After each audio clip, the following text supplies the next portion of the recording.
2장. 그러므로 모든 악독과 모든 기만과 외식과 시기와 모든 비방하는 말을 버리고 갓난아기를 같이 순전하고 신령한 젖을 사모하라. 이는 그로 말미암아 너희로 구원에 이르도록 자라게 하려 함이라. 너희가 주의 인자하심을 맛보았으면 그리하라. 사람에게는 버림바가 되었으나 하나님께는 택하심을 입은 보배로운 산 돌이신 예수께 나아가 너희도 산 돌같이 신령한 집으로 세워지고 예수 그리스도로 말미암아 하나님이 기쁘게 받으실 신령한 제사를 드릴 거룩한 제사장이 될지니라. 성경에 기록되었으되 보라, 내가 택한 보배로운 모퉁이 돌을 시온에 두노니 그를 믿는 자는 부끄러움을 당하지 아니하리라 하였으니, 그러므로 믿는 너희에게는 보배이나 믿지 아니하는 자에게는 건축자들이 버린 그 돌이 모퉁이의 머릿돌이 되고 또한 부딪히는 돌과 걸려 넘어지게 하는 바위가 되었다 하였느니라. 그들의 말씀을 순종하지 아니함으로 넘어지나니 이는 그들을 이렇게 정하신 것이라. 그러나 너희는 택하신 족속이요 왕같은 제사장들이요 거룩한 나라요 그의 소유가 된 백성이니 이는 너희를 어두운 데서 불러내어 그의 기이한 빛에 들어가게 하시니에 아름다운 덕을 선포하게 하려 하심이라. 너희가 전에는 백성이 아니더니 이제는 하나님의 백성이요 전에는 긍휼을 얻지 못하였더니 이제는 긍휼을 얻은 자니라.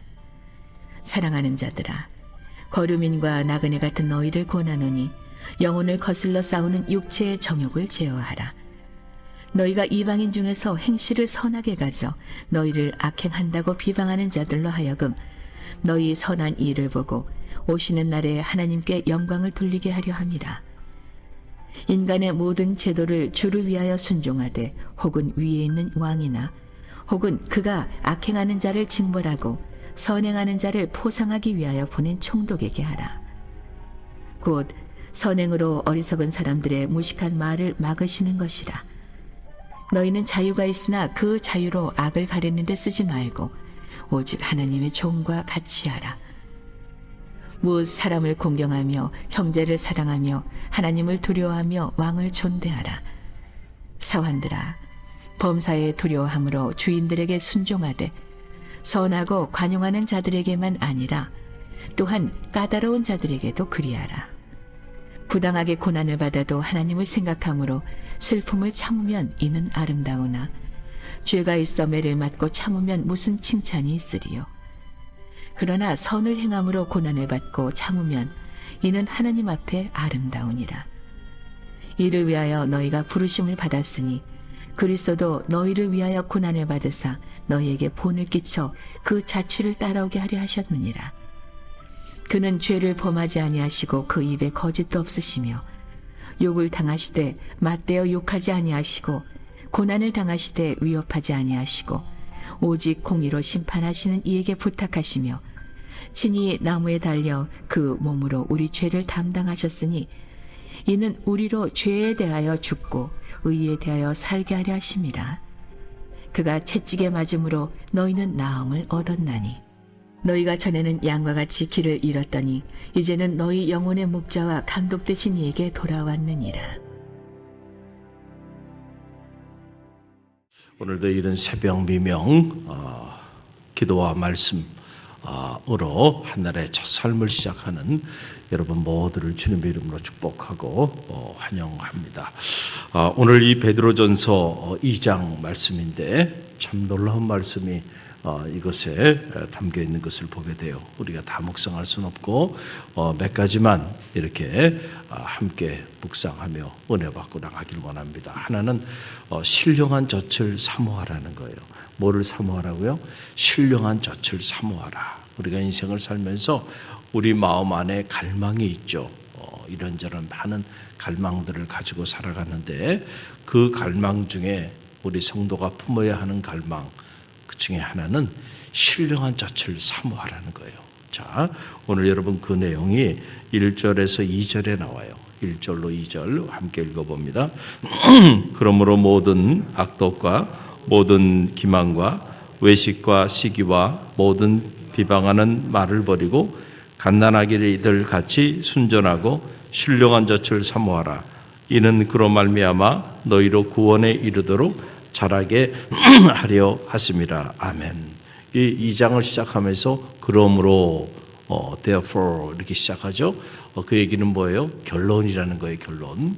그러면 그 앞에 어떤 내용이 있었다는 거예요. 그 내용은 뭐예요? 인생론에 대한 부분, 그리고 주의 말씀의 가치에 대한 부분을 말씀해 주었죠. 모든 육체는 풀과 같고 그 모든 영광은 꽃과 같다. 그런데 풀은 마르고 꽃은 떨어진다.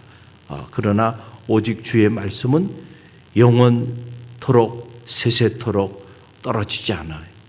변화되지 않는다. 그래서 우리가 하나님의 말씀이 얼마나 가치가 있고 중요한지, 왜 우리가 하나님의 말씀을 묵상하며 나가야 되는지 그 이유에 대한 내용들을 쭉 설명하고, 그러고 난 다음에 그러므로 너희가 모든 악독과 기만과 외식과 시기와 모든 비방하는 말들을 다 버리고, 그리고 오직 너희는 신령한 젖을 사모하라 라고. 누구처럼? 어린아이처럼. 여러분, 어린아이가 사랑하는 그 엄마 품에 안겨서 엄마의 그 젖을 사모하고 갈망하듯이, 그렇게 어린아이처럼 너희도 이 신령한 젖, 곧 하나님의 말씀, 세세토록 무너지지 않는 이 하나님의 말씀을 어린아이처럼 그렇게 그 신령한 젖을 사모하라. 그래서 그 일로 인하여 너희가 구원에 이르는 데까지 성장하게 하라라고 하는 거예요. 여러분, 건강한 아이는요, 가만히 둬도요, 시간이 지나면요, 이 아이는 자랍니다. 성장해요. 성장. 그러니까 아이가 아픈지 안 아픈지를 우리가 알 수 있는 비결 중에 하나는 아이가 성장하는지 성장 안 하는지를 보면 알아요. 그래서 건강한 아이는 엄마가 때를 따라 젖을 먹여주면, 그러면은 시간이 지나면서 이 아이가 성장합니다. 그런데 몸에 이상이 있는 아이는 이상하게도 시간이 지나는데도 아이가 자라질 않아. 그러면 이거는 병이 있는 거예요. 심각한 병이 있는 거예요. 그렇죠? 1년이 되고 2년이 되고 3년이 됐는데도 이 아이가 여전히 누워서 자기 몸도 못 가누어. 일어서지도 못해. 성장하지 않는 거야. 그럼 얘는 병이 있어요, 없어요? 병이 있는 거죠. 영적으로도 마찬가지예요. 영적으로도 여러분, 영적으로 심각한 질병에 걸렸는지 걸리지 않았는지를 알 수 있는 방법은 뭐냐면, 자, 시간이 지나면 자라야 합니다. 뭐가 자라야 돼요? 여러분의 그 영성이 자라야 돼요. 할렐루야. 성장해야 돼. 근데 신앙생활을 하는데도 시간이 지나는데도 자라지가 않네. 1년이 지났어. 2년이 지났어. 10년이 지났어. 20년이 지났어. 30년이 지났는데 여전히 자라지 않고 그 어린아이 때 그 모습을 그대로 가지고 있단 말이야. 그러면은 자란 거예요, 안 자란 거예요? 안 자랐죠. 그러면 이 아이는 병이 있는 거예요, 없는 거예요? 이 사람은 심각한 질병에 지금 잡혀 있는 거예요. 저는 우리 갈릴리 모든 성도들이 영적으로 건강하시기를 바랍니다. 그래서 어제보다는 오늘이 더 성숙해지고, 또 지난해보다는 올해가 내가 더 그리스도를 본받아 그리스도의 완전에 이르는 그 성화된 모습이 나를 통하여 나타나게 되는, 그래서 그 구원의 정점을 향하여 날마다 성장해 나가는 그런 하나님의 사람들이 되시길 간절히 바랍니다. 우리가 무슨 주가가 오르기를 기다리고, 무슨 재산이 더 축적되기를 기다리고, 무슨 여러분들이 사회적 지위가 점점 더 올라가기를 기다리고, 물론 그런 것들이 잘못됐다고 하는 건 아니에요. 그러나 그런 갈망도 가져야 하겠지만은, 그러나 우리가 신앙생활 하면서 여러분들이 가져야 되는 갈망 중에 하나, 내가 영적으로 성장하고 싶다. 내 겉사람은 후패하지만 내 속사람은 날로 새롭도다. 할렐루야. 그래서 여러분들이 저 사람 처음 만났을 때하고 지금하고 완전히 달라졌네. 처음에는 저 사람이 정말 어린아이 같았는데 어느 날 보니까 너무 영적으로 성장했어. 성숙했어. 야, 이렇게 자라나네. 놀랍구나. 할렐루야. 날로 새로워지는 거예요. 날로 새로워지는 거예요. 신령한 젖을 사모하는 자들은요, 날로 새로워지게 돼 있어요. 여러분, 정말 이런 면에서 나이는 숫자에 불과합니다. 하나님의 말씀, 이 신령한 젖을 사모하고 그 신령한 젖을 공급받는 사람은요, 날마다 하나님께서 새 힘을 허락하여 주세요. 할렐루야. 그래서 말하는 거나 행동하는 것이 깊이가 달라. 그리고 함께 교제하고 지나가면 그 향기가 나. 그게 무슨 향기예요? 그리스도의 향기. 너희는 그리스도의 향기니라. 할렐루야. 여러분 모두가 그런 하나님의 사람들이 되시기를 간절히 바랍니다. 또 하나 오늘 묵상해야 될 영적 주제는 11절 말씀인데요. 우리 11절 함께 읽어봅니다. 사랑하는 자들아, 거류민과 나그네 같은 너희를 권하노니 영혼을 거스려 싸우는 육체의 정욕을 제어하라. 아멘. 자, 이 땅의 삶을 살아가는 우리, 이 야고보서에 이어서 베드로전서에도 우리의 삶에 대한 정의들이 나와, 인생론에 대한 얘기들이 나오잖아요. 너희 인생은 잠깐 보이다 지나가는 안개니라, 이렇게 말을 했고, 또 이 땅의 우리의 삶은, 이 베드로전서는 우리 인생은 다 풀과 같고 우리 인생의 모든 영광은 곧 피었다가 시들어버리는 꽃과 같다라고 하는 얘기를 했는데, 자, 2장에 오게 되니까 너희는 이 세상에 살아가는, 너희는 이 세상의 wayfarer, 나그네, 거류민이다라고 하는 거예요. 그래요. 이 땅에 우리의 삶은 나그네의 여정길을 가는 거예요. 뭐를 향해서 가는 거예요? 본향을 향하여 이 세상 나그네 길을, 이 세상 나그네 길을 우리가 지나는 순례자, 하룻밤 머물다 가는 거예요. 어디를 향해서? 번향을 향하여, 번향을 향하여. 그래서 이 청교도 작가인 잔 버녀는 철로 역정이라고 하는 책을 통해서 이 땅의 삶이 영적 순례자의 여정길임을, 그래서 본향을 향하여, 본향을 향하여, 번향을 향하여 나가는 영적 순례의 나그네 여정길임을 설명해주고 있는 거예요. 돌아보면 그래요. 이 땅의 삶 우리가 영원히 머물지 않아요. 잠깐 있다가 지나갑니다. 정말 아침 안개처럼 그렇게 눈 깜짝할 사이에 그제 내가 20대 초반이었는데 어느 순간에 보니까 청춘이 다 지나버렸어요. 눈 깜짝할 새 지나갑니다. 그리고 어느 순간에 하나님 앞에 서게 되는 거예요. 자, 이 땅의 삶은 이렇게 잠깐 지나가는 나그네 여정길이야. 그러나 이것이 끝이 아니고 이 나그네 여정길을 지나면 우리는 영원한 본향에 이르게 될 것입니다. 그런데 모든 사람이 그 영원한 본향에 이르는 건 아니에요. 그렇죠? 알곡과 죽정이를 마지막 때에 가르겠다 그랬어요. 마지막 때에 우리가 나그네 이 여정길을 어떻게 지나왔는지, 육체의 일을 도모하지 않고 영의 일을 도모하며 사는 자들에게는 영광의 부활에 참여하게 될 것이고, 그리고 하나님 예배해 놓으신 그 영원한 본향의 주인공이 될 것입니다. 그런 의미에서 그것이 진정한 의미에 우리가 들어가야 되는 영적인 산지예요. 그때 가봐야 아는 거예요. 우리 인생이 성공한 인생인지 성공하지 않은 인생인지. 이 짧은 나그네 여정길을 지나면서 이 환락의 밤을 지나고 쾌락의 밤을 지나고 이곳에서 여러분들이 육체의 욕망을 따라 그렇게 살아가는 그 삶이 성공적인 인생인 것처럼 생각하지만 그건 세상 사람들이 하는 말들이에요. 그러니 예수님께서 오직하셨으면, 자, 부잣집 앞에 헌대를 알면서 비참하게 사는, 우리의 기준으로 보면 그 인생은 실패한 인생입니다. 끝난 인생이에요. 그러나 반전이 있습니다.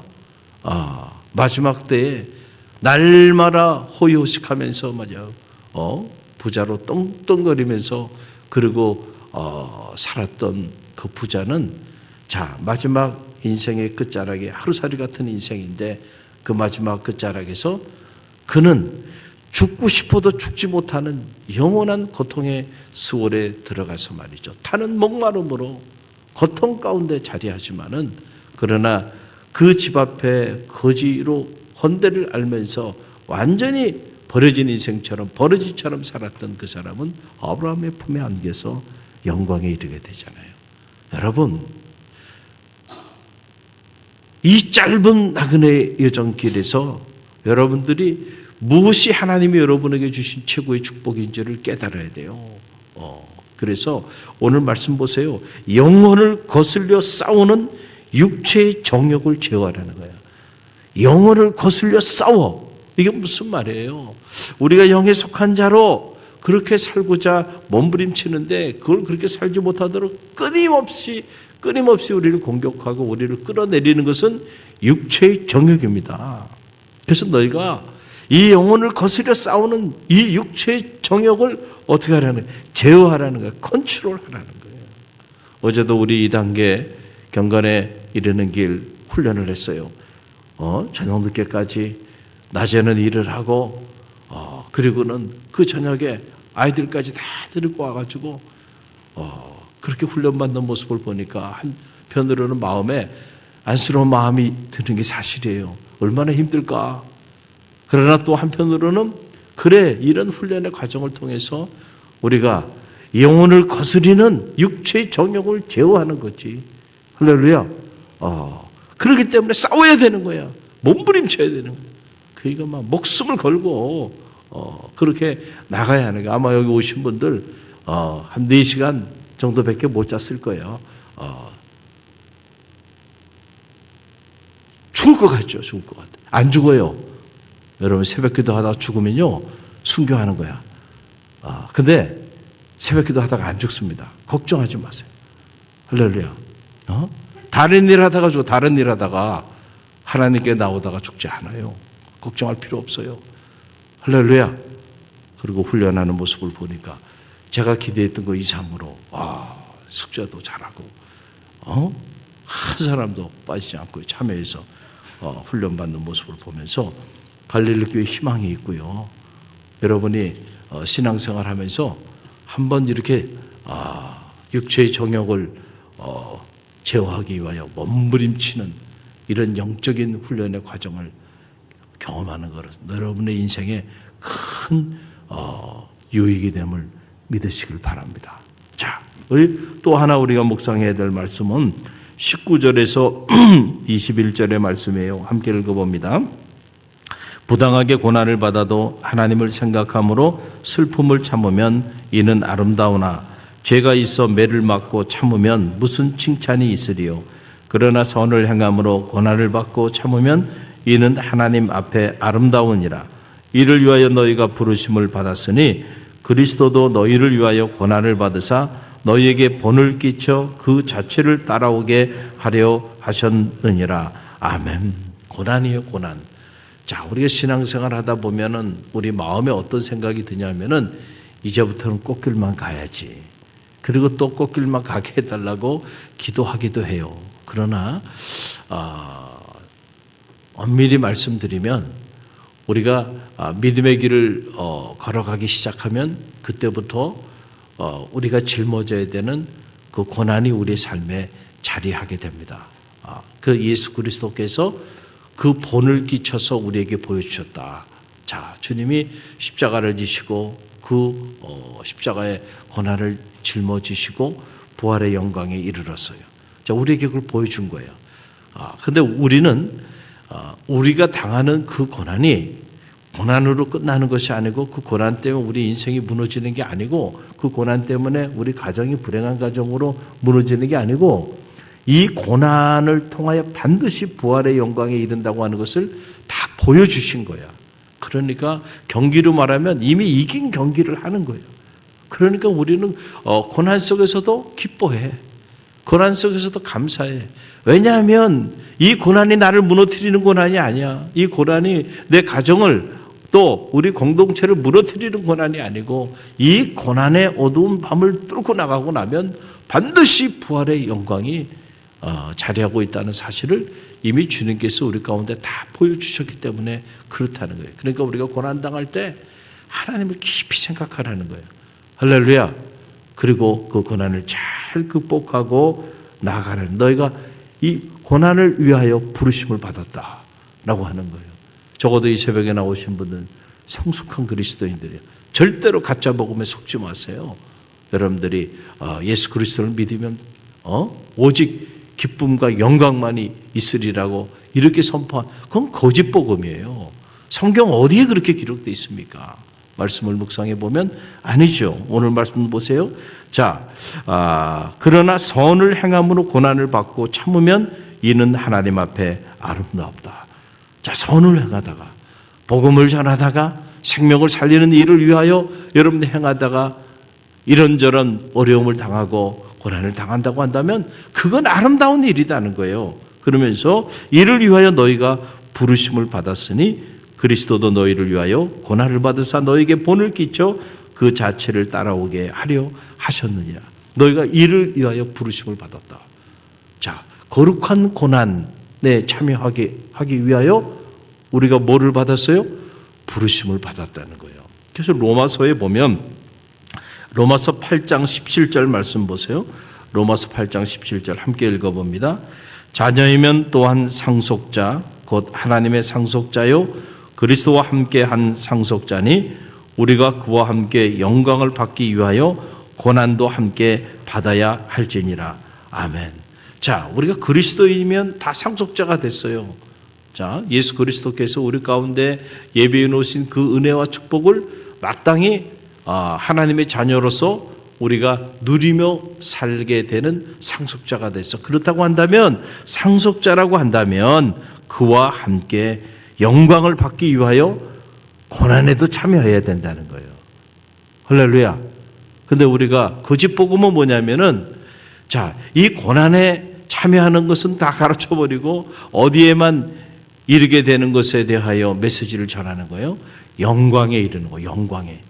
자, 영광에 이르고자만 하지, 그 영광에 이르기 위하여 그리스도와 함께 고난에 참여하는 일에 대해서는 관심이 없거나, 또 내 인생에, 내 가정에, 우리 자녀를 통해서, 우리 교회를 통하여 우리가 짊어져야 되는 십자가에 대해서는 전혀 관심이 없어. 그리고 그런 고난에 참여하고자 하지도 않아요. 그런 사람이 어떻게 그리스도와 함께 상속자로 그리스도와 함께 영광에 이룰 수 있겠는가? No cross, no crown이에요. 십자가 없는 부활은 없습니다. 할렐루야.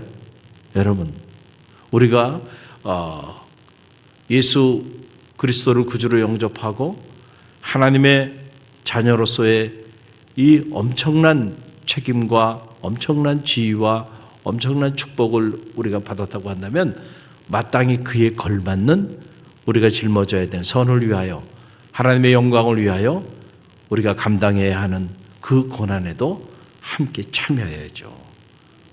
할렐루야. 그래야 그 사람이 정말 그리스도에게 속한 사람이고 정말 하나님의 사람인 거죠. 그래서 누구든지 나를 따라오려거든 자기를 부인하고 자기 십자가를 지고 나를 쫓을지니라. If you want to follow me, first of all, you need to deny yourself and take your cross and then follow me. 나를 따라와라. 너 정말 나의 제자가 되고 싶으냐? 그렇다고 한다면 네가 짊어져야 되는 십자가, 우리가 가정에서 짊어져야 되는 십자가가 있어요. 또 교회에서 짊어져야 되는 십자가 있죠. 또 직장에서, 사회에서 복음의 영광을 위하여 짊어져야 되는 십자가들이 있어요. 여러분, 그 십자가를 다 짊어지고 그리고 자기를 부인하고 나를 따르라는 거예요. 그러면 너는 나의 제자가 될 거야. 제자도에 관한 말씀이죠. 여러분, 우리가 왜 기쁨으로 십자가를 지나요? 십자가는 절대로 우리에게 슬픔의 사건이거나 아니면 좌절이나 절망의 사건이거나 고통의 사건이 아니에요. 왜냐하면 이 십자가를 통해서 부활의 영광에 이르게 된다는 사실을 주님께서 우리 가운데 다 보여주셨잖아요. 그러니까 사실은 십자가를 짊어지면서 가슴이 설레야 돼. 할렐루야. 그리고 십자가를 짊어지면서 기뻐야 돼. 찬양이 나와야 돼. 왜냐하면 이 고난이, 이 십자가가 결국 부활의 영광을 선물로 우리에게 주실 것이기 때문에, 그래서 더 이상 우리가 십자가 때문에 슬퍼할 필요가 없어요. 고통 가운데 신음하거나 자잘하거나 절망할 필요가 없어요. 고난 중에서도 그래서 우리는 기뻐하고 고난 가운데서도 찬양할 수 있는 이유는 결국 이 고난이 부활의 영광에 이르게 되는 동력이 되고 단초가 된다는 사실을 우리는 너무도 잘 알고 있기 때문에 그렇습니다. 그래서 이 십자가를 통과하지 않고 누구도 부활의 영광에 이를 수는 없다. 그래서 저는 바로 우리 갈릴리교회 성도들은 다 하나님의 상속자죠. 하나님의 자녀죠. 그렇다고 한다면 그와 함께 영광에 이르기 위하여 고난에도 참여하라는 거예요. 할렐루야. 그런 성숙한 그리스도인들이 다 되시고요. 절대로 갈릴리교회는 가짜 복음에 속지 마시고요.